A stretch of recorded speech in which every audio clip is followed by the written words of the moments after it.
Welcome to the Heavy Spoilers Show. I'm your host Definition, aka your friendly neighborhood spoiler man, and this episode we're going back to Avengers Endgame. Firstly, I just want to give a huge thank you for everyone that checked out our first breakdown on the film, and this video we're going to be going over some of your submissions, new things that Marvel have revealed, and other elements that we've spotted since dropping it. If your comment made this video, then we'll be dropping your screen name up top, so keep an eye out and thank you for being awesome. This video is going to be pointing out a lot of Easter eggs that I haven't really seen many people pick up upon, so I hope you enjoy it. There will of course be heavy spoilers here, so if you got dusted during the snap and haven't seen the movie yet, then I highly suggest that you turn off now. Make sure you subscribe to the channel and please drop a thumbs up if you've been enjoying our Marvel breakdown so far. With that out of the way, I just want to give a huge thank you for clicking this. Now let's get into our breakdown of Avengers Endgame.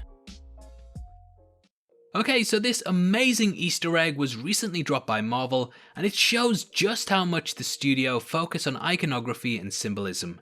Tony Stark's Arc Reactor not only provided the hero with a new heart, but it also, in some ways, added some real heart to the series itself. The Arc Reactor became a symbol that has been splashed across t-shirts, phone cases, and a lot more. It's now at a point where it's hard to think about Iron Man himself without immediately imagining the beaming blue light emanating from his chest. It pulls the universe together, and it's difficult to not tear up when we watch the Arc Reactor floating off into the lake at Tony Stark's funeral.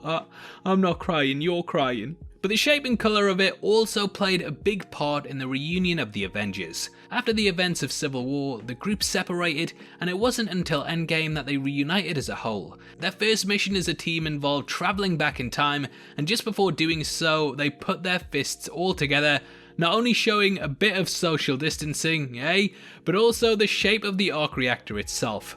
Around this symbol, the team reformed and ultimately went on to save the universe. It's a great little Easter egg, and I'm so glad that Marvel released this one because I don't think anyone would have spotted it otherwise. Now, not only does Endgame pull the Avengers together once more, but it also sends them on their separate ways by the end of it. Tony and Natasha die, Clint is reunited with his family, Hulk hangs out with Bucky and Sam, Thor goes off with the Guardians, and Steve goes back in time. The MCU clearly needs people to replace them, and we did get this laced throughout the subtext of Far From Home. This centered around Peter becoming the next Iron Man, but there were more hints in that he would embody certain other members of the Avengers too. When he's on the bridge in London about to tackle Mysterio head on, Peter makes a shield and grabs a part of a drone, which he then ties together with a seatbelt so that he can use it as a weapon. Peter has the perfect shield and thing that he can swing because of it, and I think that this is actually a nod to Captain America in Endgame.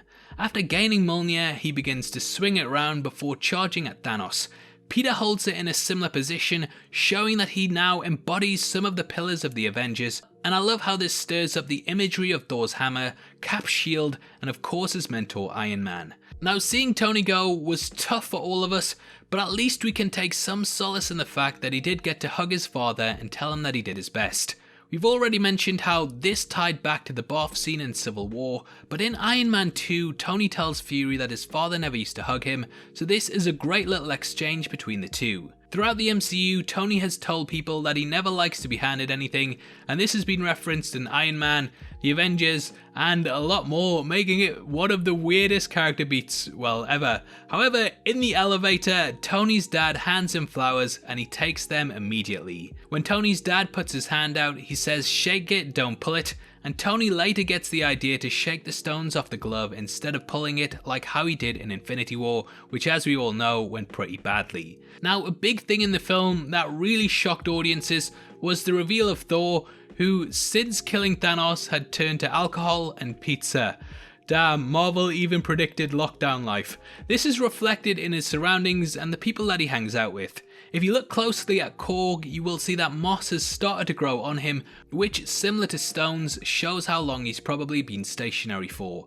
At one point in the film, we also see Thor putting eye drops in, but he of course only puts them in one because the other one is robotic. Thor comes face to face with his mother in Asgard, and similar to the Tony and Howard interaction, it's an emotional moment. When Frigga asks Thor what he's wearing, he states, "He used to wear this all the time," instead of "I wear this all the time," because he's from the future, and this hints at him being placed out of time.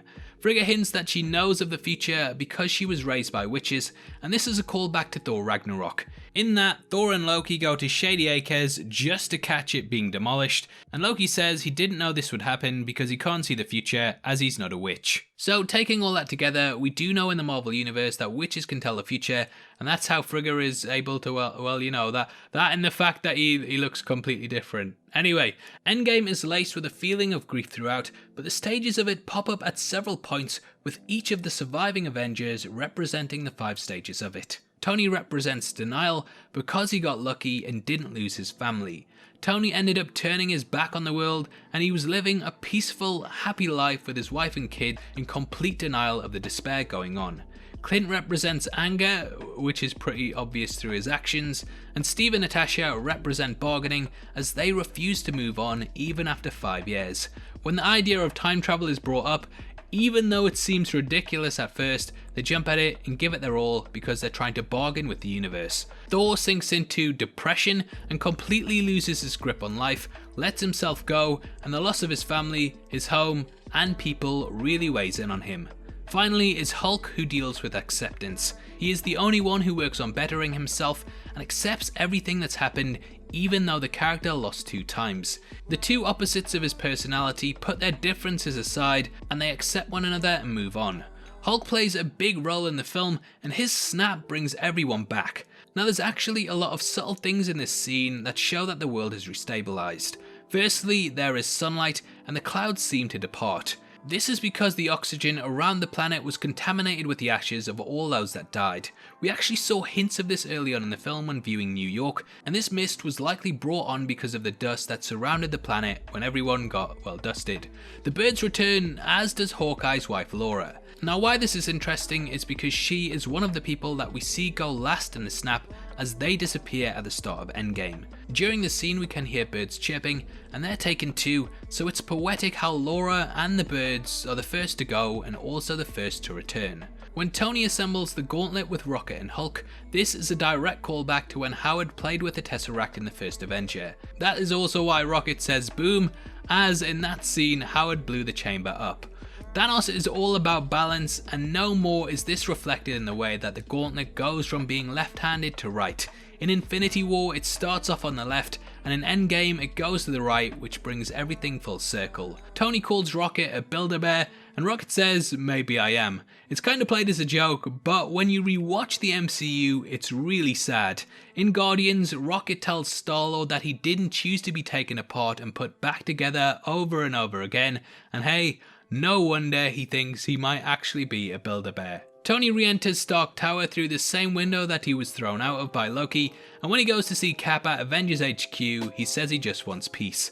This is a callback to Iron Man, in which he states that with peace he'd be out of the job. Tony is of course out of the job in the early stages of Endgame, perhaps showing that he did find peace with his family. And finally, Howard the Duck arrives in the final battle after having been seen in both Guardians movies, and the kid from Iron Man 3 is all grown up. I know they're kind of obvious ones, I just got so many comments on the last video saying I missed them, so yeah, they finally made the video, we can rest now. Yay! Now obviously I'd love to hear your thoughts on these Easter eggs, so comment below and let us know. If your comment didn't make the list, then apologies, but I will probably be revisiting the movie at some point as I had a lot of fun with this, so yeah, leave your bits of trivia below. Make sure you check out our first breakdown of Endgame, which is going to be linked at the end, as it contains a ton of details that I really think enriching the film. If you want to support the channel from as little as 99 cents a month, then please click the join button below. We massively appreciate it, and as a thank you, you get access to content early. If you want to come chat to us after the show, either follow us at DefinitionYT or click the Discord link in the description below. Every month we give away free movies to people who are subscribed to the channel, and this month you can win the Marvel Phase 3 Part 1 box set, and all you have to do is comment on a video and make sure you sub with notifications on. The more videos you comment on, the more you have a chance of winning, so make sure you get involved. The winner is going to be chosen at random on the 15th of May, and the set will be shipped out from then to whoever gets the prize, so best of luck to everyone who takes part.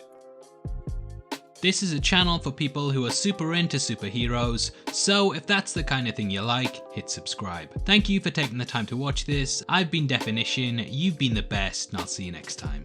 Take care, peace.